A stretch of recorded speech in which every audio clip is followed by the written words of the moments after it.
Dunia mengajarkan kita satu kebohongan sejak lahir, bahwa nilai harus langka, bahwa kekayaan harus disimpan, bahwa kepercayaan harus dibuktikan dengan logam. Mereka menyebutnya emas, dan sejak saat itu umat manusia berhenti bertanya. Tidak ada yang bertanya kenapa logam mati bisa menentukan hidup. Tidak ada yang bertanya kenapa nilai harus dikurung, diberangkas. Tidak ada yang bertanya kenapa kita bekerja seumur hidup untuk sesuatu yang bahkan tidak bisa kita makan. Kita diajari percaya bukan memahami. Kita diajari patuh bukan memilih. Dan hari ini kita akan melakukan sesuatu yang dianggap berbahaya oleh sistem. Kita akan berpikir bukan untuk mencari uang, bukan untuk kaya, tapi untuk melihat kebenaran yang selama ribuan tahun disembunyikan di balik kilau. Ini bukan cerita tentang emas, ini cerita tentang kendali, tentang bagaimana satu logam berhasil memperbudak dunia tanpa rantai, tanpa penjara, tanpa suara. Dan setelah ini, kau mungkin tidak akan pernah melihat nilai dengan cara yang sama lagi.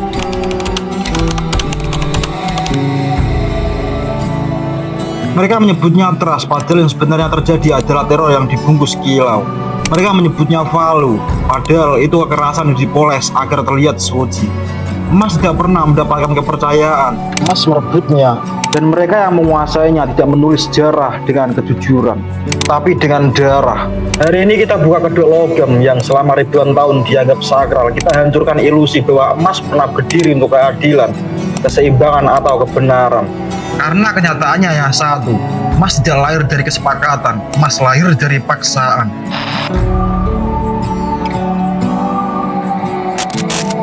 Dari kuil-kuil Mesopotamia hingga berangkas kerajaan Eropa, emas tidak dipercaya karena ia murni. Ia dipercaya karena orang dihukum jika menolaknya. Ia tidak disembah karena nilai moral, tetapi karena ia dijaga oleh tentara.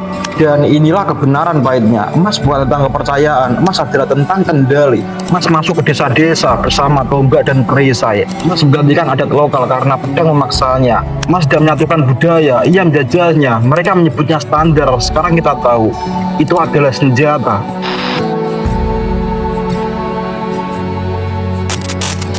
Tanya satu hal jujur, mengapa manusia mempercayai emas? Karena diajarkan sejak kecil? Tidak, karena dipaksa sejak awal. Raja mewajibkannya, pendeta mensucikannya, pedagang menyebarkannya, dan mereka yang menolak dibunuh. Percayaan berbasis emas diproduksi, bukan ditemukan. Kita bukan simbol komunitas, ia adalah lencana kepatuhan. Setiap transaksi adalah pengakuan diam-diam, aku tunduk.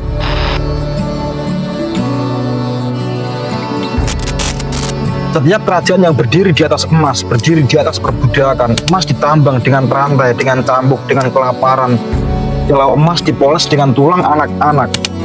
Mari kita sebutkan tanpa romantisasi.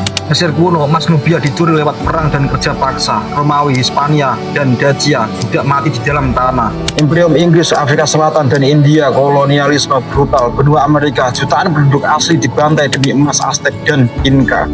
Emas tidak membiayai peradaban, ia memberi makanan imperium. Ia tidak menciptakan damai, ia menciptakan keheningan paksa.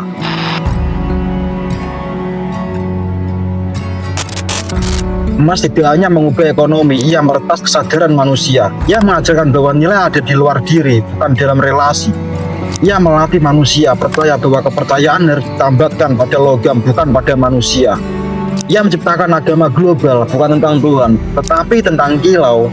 Emas menjadi dewa perang, pendeta perdagangan, hakim nilai manusia. Ia menghapus sistem hadiah, pertukaran komunal, dan kepercayaan lokal. Ia mengganti kerjasama dengan kalkulasi, mengganti keseimbangan dengan hierarki. Dan yang paling berbahaya, ia membuat semua ini terlihat seperti kemajuan.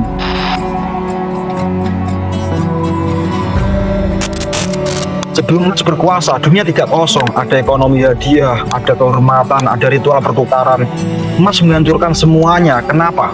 Karena emas melayani elit, bukan manusia. Karena emas bisa ditimbun relasi, tidak. Karena emas bisa dikunci kepercayaan, tidak. Karena emas bisa dipajaki, dicuri, dimonopoli. Emas adalah alat sempurna bagi raja dan kelas pedagang untuk mengontrol definisi nilai. Ia tidak sekadar mengubah uang, ia memprogram jiwa.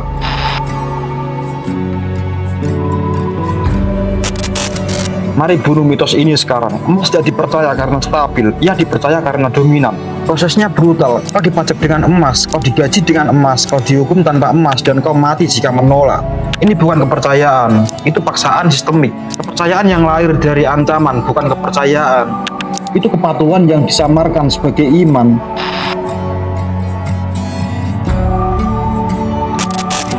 Bank, imperium, gereja, mereka menyuapi satu mitos. Emas akan menyelamatkanmu, padahal emas menyelamatkan mereka sendiri dengan cara menguasainya. Setelah emas terkumpul, aturan dibuat, alternatif dilarang, sistem lain dimatikan, ketergantungan diciptakan.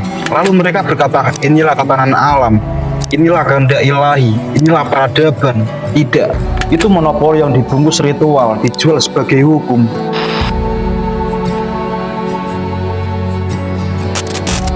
Kemampuan mempercayai tanpa token, hak mendefinisikan nilai sendiri, kebebasan bertukar tanpa pengawasan, martabat sistem berbasis kehormatan. Emas membutakan kita, ia menyilaukan hingga kita patuh, ia membuat kilau terlihat seperti keadilan, ia mengubah manusia menjadi pekerja, ritual menjadi harga, mimpi menjadi neraka. Kita tidak mendapatkan kepercayaan, kita kehilangan hak untuk mendefinisikannya.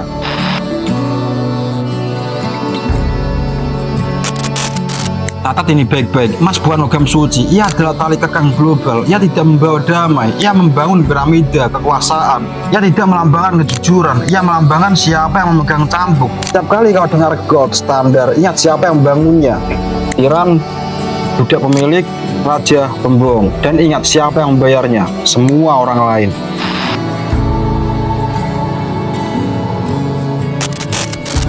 Emas mungkin bukan uang hari ini, tapi mitosnya masih mengendalikan kita. Rantai telah didigitalkan, berangkas diganti server, ilusi lama diberi wajah baru. Namun kebohongannya intinya sama. Nilai berasal dari luar dirimu. Tidak, nilai lahir dari usaha, kreativitas, kolaborasi. Bukan dari logam mati, bukan dari bank, bukan dari sistem warisan imperium. Selama mitos ini hidup, kebebasan hanya ilusi, dan emas ia akan terus diam karena ia tidak pernah peduli.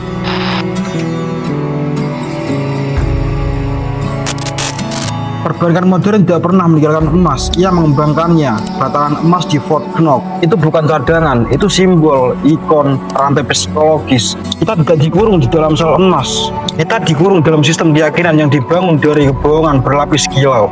Mereka menanamkan satu doktrin, emas itu nyata, yang lain palsu. Padahal kenyataannya, emas bukan kebebasan, emas adalah umpan. Rangkap sesungguhnya datang setelahnya, institusi, kebijakan dan kepatuhan yang diminta atas nama menjaga nilai emas.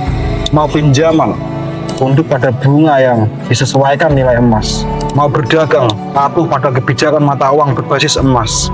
Mau makan, jual tenagamu demi pecahan nilai yang bahkan tidak pernah kau pegang. Ini bukan uang, ini perbudakan sistemik yang dicelupkan dalam kilau dan dijual sebagai keselamatan.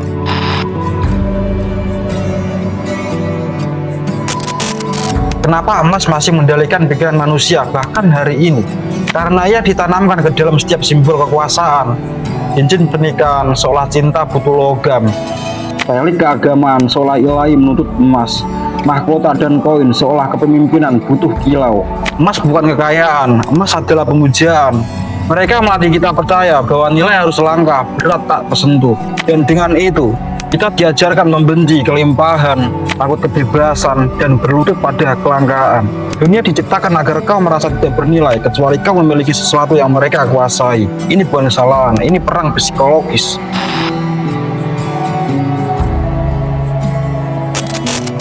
Standar tidak runtuh karena gagal, ia runtuh karena manusia siap tumbuh. Namun kebohongannya tidak mati, ia bermutasi. Ini ia bersembunyi di derivatif. Berangkas bank sentral, token digital backup buying gold, propaganda, kemewahan. Emas bukan lagi sistem, ia adalah fetus dunia lama yang masih mencengkeram kekuasaan, masih berbisik racun ke telinga mereka yang rapuh. Inilah kebenaran yang mereka takutkan. Kau lebih bernilai daripada emas. Ide-idemu, tenagamu, cintamu, visimu, itulah nilai nyata. Dan tidak ada berangkas yang bisa mengurung itu. Bakar mitosnya, hancurkan pemujaannya, bunuh ilusinya. Karena selama emas hidup sebagai ideologi, manusia akan tetap menjadi budak dengan borgol berkilau.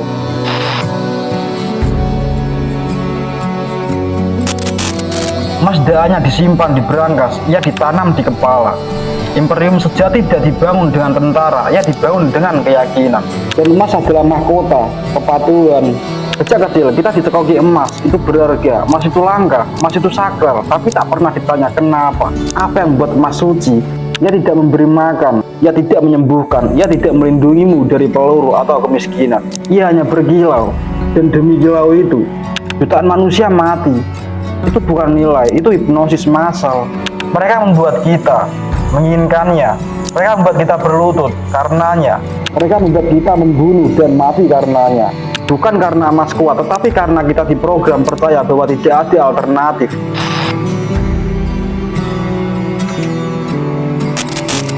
Raja tidak berkuasa karena kebijaksanaan ilahi. Mereka berkuasa karena menguasai emas. Dan emas menguasai segalanya. Tentara, jalur dagang, kuil, hukum. Raja bukan kuat karena mahkota, ia kuat karena uang. Dan uang itu adalah emas. Dari Fir'aun Mesir hingga Kaisar Tiongkok, Paus di Roma, Raja Inggris. Semua menggenggam emas seperti nyawa terakhir. Dan rakyat mendapat apa? Pajak, perang, kelaparan, rantai. Setiap emas naik ke atas, darah mengalir ke bawah. Itulah harga tahta. Dan kita menyebutnya sejarah. Tidak, itu perampokan massal yang dipoles sebagai kepemimpinan.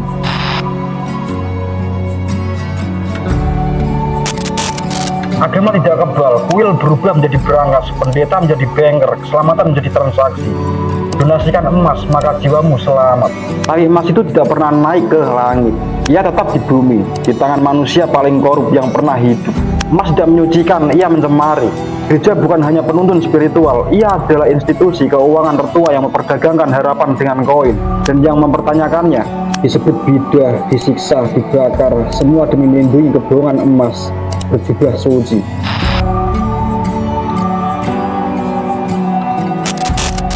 Emas tidak ditambang dengan martabat, ia dirampas dengan penderitaan.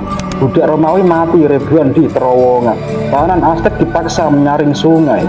Anak-anak Afrika dicambuk ke gua. Ini bukan simbol kemakmuran, ini simbol pembantaian.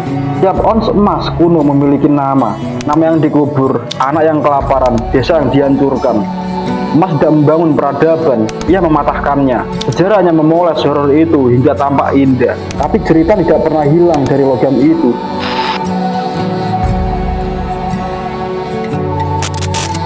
Standar tidak pernah berakhir, ia berubah bentuk.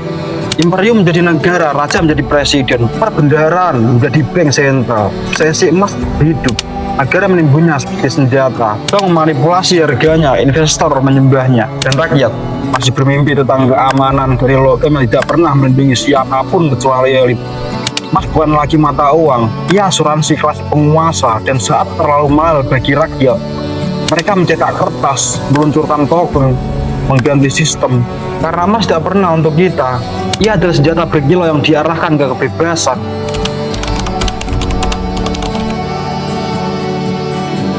Kerajaannya dibangun emas adalah kuburan, bukan kemakmuran yang lahir, tetapi budakan, perang, kolonialisme, kasta ekonomi, dinasti berdarah. Manusia dijadikan alat, peradaban dijadikan pabrik, kebebasan dijadikan ilusi. Dunia modern tidak bebas, ia hanya versi paling halus dari tirani emas kuno, dibungkus kebijakan, dokumen, dan layar digital. Rantainya masih ada, bedanya sekarang berkilau. Emas tidak akan membela diri, ia tidak perlu. Ia sudah menang sejak lama, bukan di medan perang, tetapi di dalam pikiran manusia. Selama kita masih percaya bahwa nilai harus disimpan, bahwa kepercayaan harus dijaga oleh institusi, bahwa hidup harus ditukar dengan angka, maka rantai tidak perlu terlihat. Karena rantai terbaik adalah yang dipercayai sebagai perlindungan. Ingat ini, emas tidak pernah melindungi manusia. Manusialah yang selalu dikorbankan untuk melindungi emas. Dan dunia hari ini bukan dunia bebas, ia hanya versi paling canggih dari penjara lama. Perbedaannya satu, dulu rantai terasa sakit, sekarang rantai terlihat indah. Jika kau masih menyembah emas, kau tidak miskin, kau terkondisikan. Dan kebebasan tidak akan datang dari logam, negara atau sistem apapun. Kebebasan hanya datang saat kita berani melakukan satu hal terakhir, berhenti menyembah. Karena selama emas masih dianggap nilai tertinggi, manusia tidak akan pernah menjadi tuan atas hidupnya sendiri. Dan mungkin itulah kebenaran yang paling ditakuti sistem.